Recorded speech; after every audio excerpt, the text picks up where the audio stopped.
What's up everybody, welcome back to Studioreef. So the summertime is officially over. It's 4:30 in the afternoon and this is what it looks like here in Scandinavia at this point. So we had our first snow today, so it's really cold outside.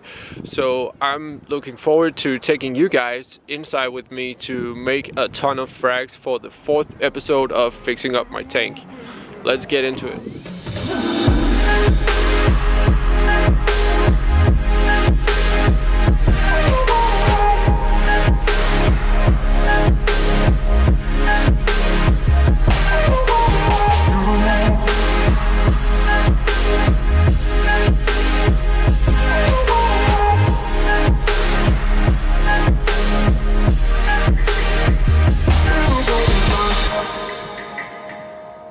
So we're back in my studio, guys. So like I said, today is going to be a fragging video and I'm going to go a bit more in depth on this one and show you guys what I use. Also bought a few new tools to try and get the job done, and I'm going to give you a review on how these work and what I think about them.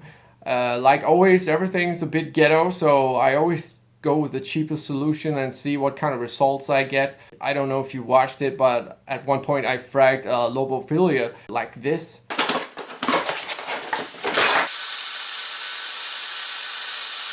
So you guys get the idea. Let's go and make some frags and see what we end up with.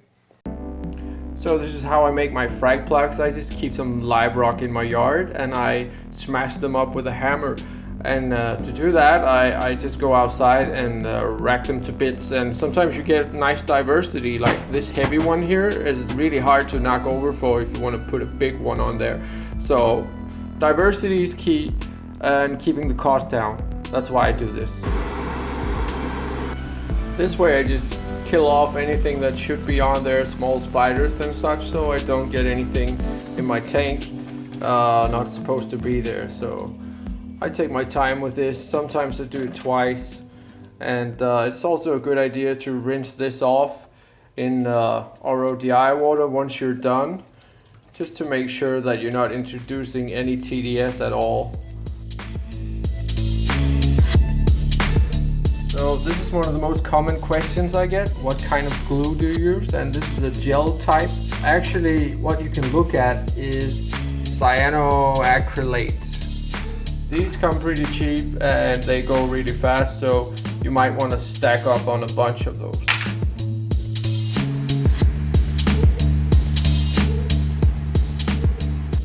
Now the first coral I want to try and frag is this one. I'm going to grab that whole colony out and put it right there and see what I can do. So the first weapon of choice for today is this PVC cutter. It's made for cutting plastic, but it really does feel really strong. It sits good in the hand and the blade seems really sharp. So yeah, wish me luck, guys. Ain't nobody like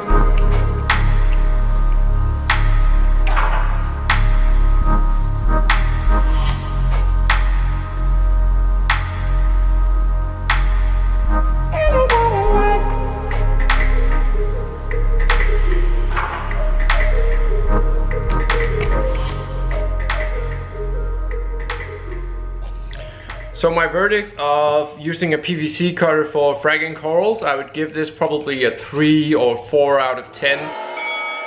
It does feel a bit like crushing the coral rather than cutting straight through it. So I'm gonna be moving on to my second weapon of choice, which is a branch cutter. It does feel a lot stronger and it's made for cutting down trees and stuff. So in theory, this should be a lot better. So let's go for it and see how it goes.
So, verdict time for the branch cutter.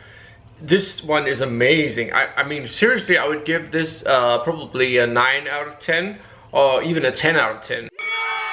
I feel so in control of the cuts with this thing. The only thing I'm afraid of is that it will probably rust, so I'm gonna leave this in some vinegar once I'm done. But yeah, guys, check out some of the corals that we did with this thing. It's amazing.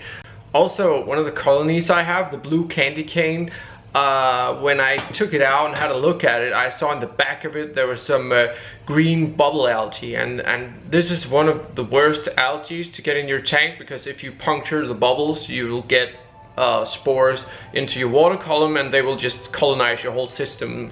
So I had no choice but to take out the entire colony and just frag it, put it all over the place. So I cut it to bits and glued it back together without the stems, but take a look at how beautiful the bubble colony actually looked when I took it out.